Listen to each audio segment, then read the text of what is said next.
Hi ಎಲ್ಲರಿಗೂ ನಮಸ್ಕಾರ. ಎಲ್ಲರೂ ಹೇಗಿದ್ದೀರಾ? ಎಲ್ಲರೂ ಚೆನ್ನಾಗಿದ್ದೀರಾ ಅಂತ ಅಂದ್ಕೊಳ್ತೀನಿ.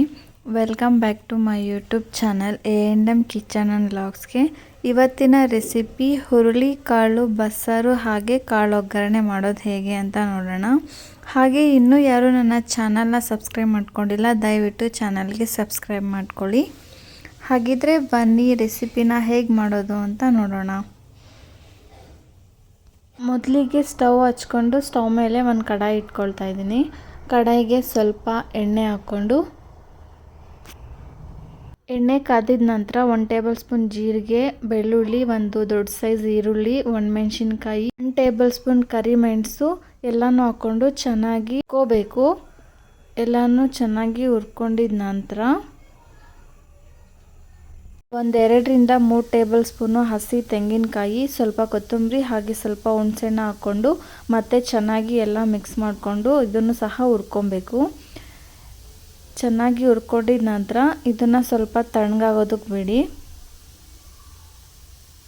ಈಗ ನಾನು ಹುರುಳಿಕಾಳನ್ನ ಬೇಯಿಸ್ಕೊಳ್ಳೋದಕ್ಕೆ ಇಟ್ಕೊಂಡಿದ್ನಲ್ಲ, ಈಗ ಚೆನ್ನಾಗಿ ಬೆಂದಿದೆ. ಇದನ್ನು ನೀರು ಸಪ್ರೇಟು ಕಾಳು ಸಪ್ರೇಟು ಮಾಡ್ಕೊಳ್ತಾ ಇದ್ದೀನಿ. ಈಗ ನೋಡಿ, ಒಂದು ಮಿಕ್ಸಿ ಜಾರ್ಗೆ ಆಗಲೇ ನಾವು ಹುರಿದಿಟ್ಕೊಂಡಿದ್ದಂಥ ಮಿಶ್ರಣನೆಲ್ಲ ಹಾಕ್ಬಿಟ್ಟು ಸ್ವಲ್ಪ ಹುರುಳಿಕಾಳು ಬೇಯಿಸಿರೋದನ್ನ ಹಾಕ್ಬಿಟ್ಟು ಈಗ ನೋಡಿ ರುಬ್ಕೊಂಬರ್ಬೇಕು. ಚೆನ್ನಾಗಿ ಪೇಸ್ಟ್ ಆಗಿದೆ. ಈಗ ನಾವು ಆಗಲೇ ಸಪ್ರೇಟ್ ಮಾಡ್ಕೊಂಡಿಟ್ಟಿದ್ದಂಥ ನೀರಿಗೆ ರುಬ್ಬಿರೋ ಅಂಥ ಮಿಶ್ರಣನೆಲ್ಲ ಹಾಕ್ಬಿಟ್ಟು ಚೆನ್ನಾಗಿ ಮಿಕ್ಸ್ ಮಾಡ್ಕೊಬೇಕು.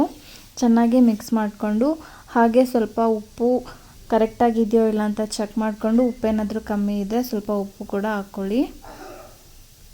ಈಗ ನಾನು ಸ್ಟವ್ ಹಚ್ಕೊಂಡು ಸ್ಟವ್ ಮೇಲೆ ಒಂದು ಪಾತ್ರೆ ಇಟ್ಕೊಂಡು ಒಗ್ಗರಣೆಗೆ ಹಾಕ್ಕೊಳ್ತಾ ಇದ್ದೀನಿ. ಸಾಸಿವೆ, ಜೀರಿಗೆ, ಕರಿಬೇವು, ಒಂದು ಒಣಮೆಣಸಿನ್ಕಾಯಿ, ಈರುಳ್ಳಿ ಎಲ್ಲನೂ ಹಾಕ್ಬಿಟ್ಟು ಈರುಳ್ಳಿ ಬ್ರೌನ್ ಕಲರ್ ಆಗೋವರೆಗೂ ಚೆನ್ನಾಗಿ ಬೇಯಿಸ್ಕೊಳ್ಳಿ. ಈಗ ಮಸಾಲಾನ ಬೇಯಿಸಿದಂಥ ನೀರೊಟ್ಟಿಗೆ ಕಲಿಸ್ಕೊಂಡಿದ್ವಲ್ಲ, ಅದನ್ನು ಇದ್ರೊಳಗಡೆ ಹಾಕ್ಬಿಟ್ಟು ಚೆನ್ನಾಗಿ ಮಿಕ್ಸ್ ಮಾಡಿದ ನಂತರ ಇದನ್ನು ಒಂದು ಕುದಿ ಬೇಯಿಸ್ಕೊಂಡ್ರೆ ಸಾಕು. ಜಾಸ್ತಿ ಬೇಯಿಸೋ ಅವಶ್ಯಕತೆ ಇರಲ್ಲ. ನೋಡಿ, ಈಗ ಒಂದು ಕುದಿ ಬಂದಿದೆ ಸಾಕು. ಇಷ್ಟು ಬೇಯಿಸಿದರೆ ಸಾಕಾಗುತ್ತೆ. ಸಾಂಬಾರು ತುಂಬಾ ಚೆನ್ನಾಗಿರುತ್ತೆ. ಈಗ ಸ್ಟವ್ ಆಫ್ ಮಾಡಿಬಿಡಿ.